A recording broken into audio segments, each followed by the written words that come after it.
안녕하세요. 인스턴트 독후감입니다. 오늘은 독후감이 아니라 일기쓰기에 관해서 이야기하려고 해요. 여러분이 일기쓰기에도 어려움이 있을 것 같아서 급하게 한번 만들어 봤는데 도움이 됐으면 좋겠네요. 여러분, 일기 쓰라고 하면 어때요? 대부분 귀찮고 짜증날 거예요. 오늘 하루 있었던 일 중 특별히 기억에 남는 일을 쓰라고 하는데 매일 집, 학교, 학원 똑같은 하루인데 딱히 특별할 것도 없고 쓸 것도 없잖아요. 그런데 쓰는 방법은 일기와 독후감이 비슷한 부분이 많아요. 책을 읽고 느낌과 생각을 쓰는 독후감이나 오늘 있었던 일에 느낌과 생각을 쓰는 일기나 어디서 그 생각과 느낌이 왔는지가 다르지 쓰는 거는 똑같거든요. 그래서 독후감 쓰기가 어느 정도 잘 되는 친구는 일기 쓰기도 어렵지 않을 거예요. 하지만 아직 익숙하지 않은 친구들은 이렇게만 말하면 감이 잘 안 잡힐 거니까 가장 중요한 팁을 주자면은 한 가지에 집중해서 쓰세요. 그리고 그것에 관해서 어떤 일이 있었는지, 어떤 느낌이 들었는지, 어떤 생각을 했는지 이 세 가지가 드러나도록 구체적으로 써보세요. 그리고 주제는 특별하지 않아도 괜찮아요. 평범한 일상도 얼마든지 일기에 글감이 될 수 있어요. 예시를 보여줄 건데 초등학생 일기를 구할 수가 없어서 중학생이 쓴 일기 예시를 보면서 설명해 줄 거예요.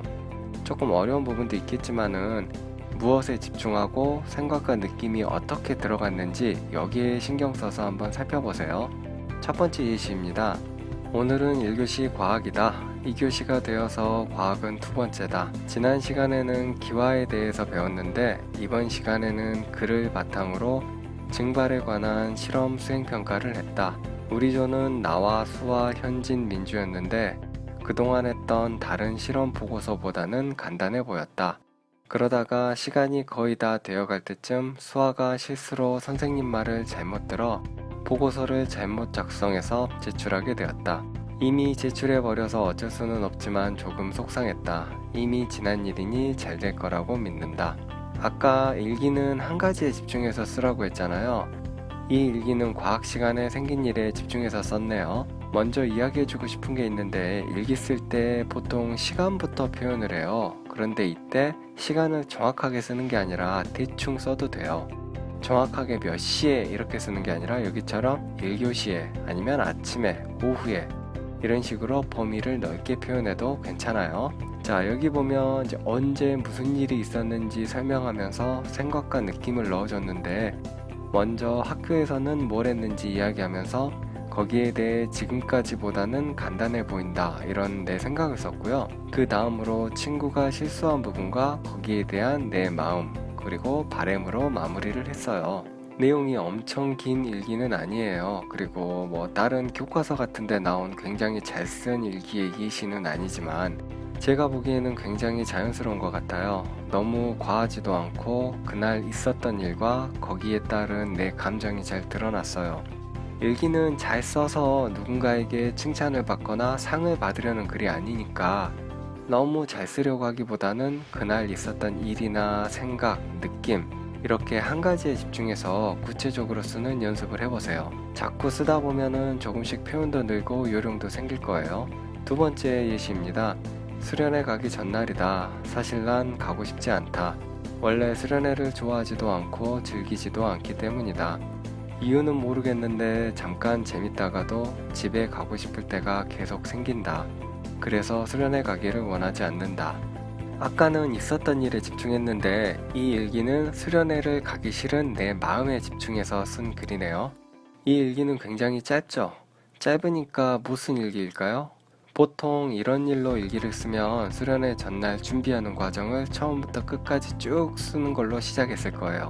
그런데 이 친구는 수련회 가기 싫은 감정에 집중해서 왜 그런지 설명하면서 자신의 감정을 표현했어요. 그리고 여기 보면 일기라고 해서 그날 있었던 일만 쓰는 건 아니에요.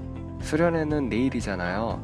하지만 수련회 가기 싫은 내 마음은 지금이죠. 그래서 오늘 특별한 일은 없지만 내일 있을 일에 대한 내 생각을 이렇게 표현해도 괜찮아요.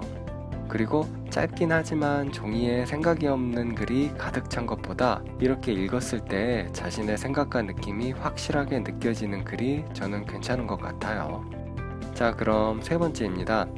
졸리다, 너무 졸리다. 분명 평소와 똑같이 일어났는데 너무 졸리다. 뭔가 수련회 후유증 같기도 하다. 내가 수련회에서 피곤했었나 보다.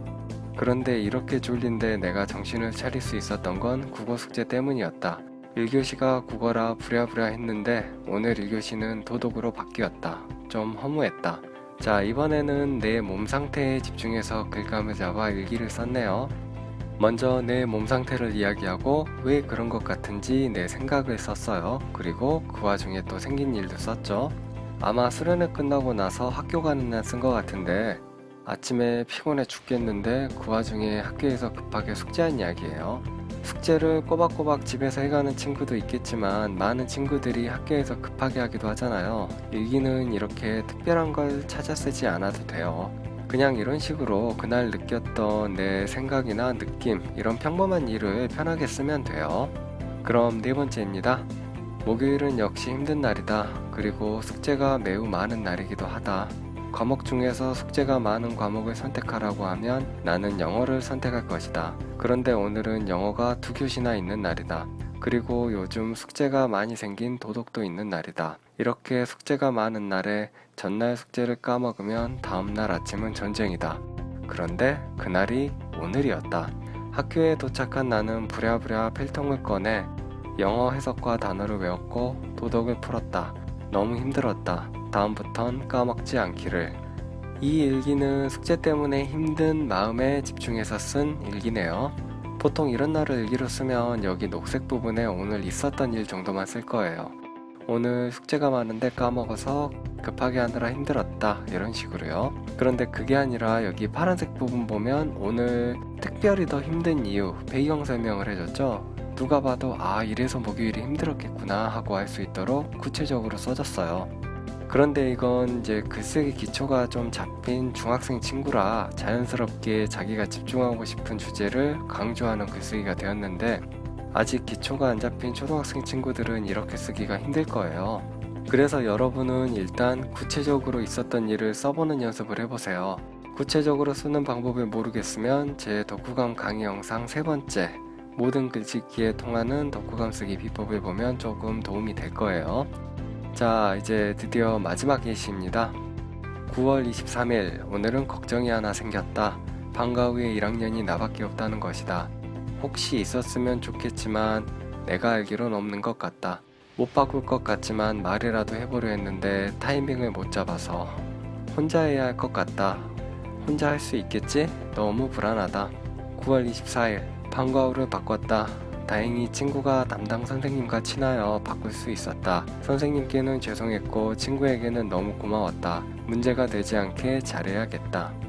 자, 여기서 이제 집중한 내용은 방과 후 활동, 그리고 거기에 대한 내 감정이죠. 이틀 동안 주제가 똑같아요. 방과 후 활동에서 무슨 일이 생겼고 내가 어떤 마음이었고 그게 어떻게 해결됐는지, 그런 걸 썼어요. 이렇게 일기를 쓸 때 내용이 쭉 이어지면은 어제와 오늘을 이렇게 쭉 연결해서 써도 괜찮아요. 물론 처음 일기에는 방과 후 활동은 뭐였는데 오늘 거기 가봤더니 어떤 상황이었고 그래서 거기에서 어떤 일이 있었는지, 그리고 두 번째 일기에서는 친구에게 부탁한 대화 내용이나 친구가 선생님과 나눈 대화 내용, 그리고 어디로 옮겼는지 이런 걸 좀 구체적으로 써줬으면 좋았겠지만은 아마 저걸 쓸 때 방과 후 활동과 관련해서 생긴 감정에만 집중하느라 글이 짧아진 것 같아요. 그래도 괜찮아요. 아까도 말했지만 종이에 글이 가득한 것보다 감정이 가득 드러난 게 더 좋아 보이거든요. 자, 그럼 정리해 볼게요.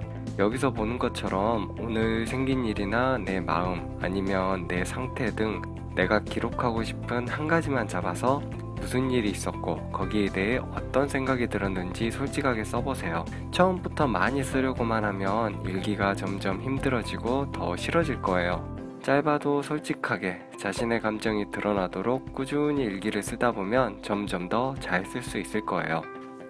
그리고 혹시 도움이 필요하면 아래에 메일 주소 남길 테니까 뭐 일기나 독후감 쓴 걸 보여주면은 어디를 어떻게 고치면 좋을지 이야기해 줄게요. 자, 그럼 오늘은 여기까지 하겠습니다. 감사합니다.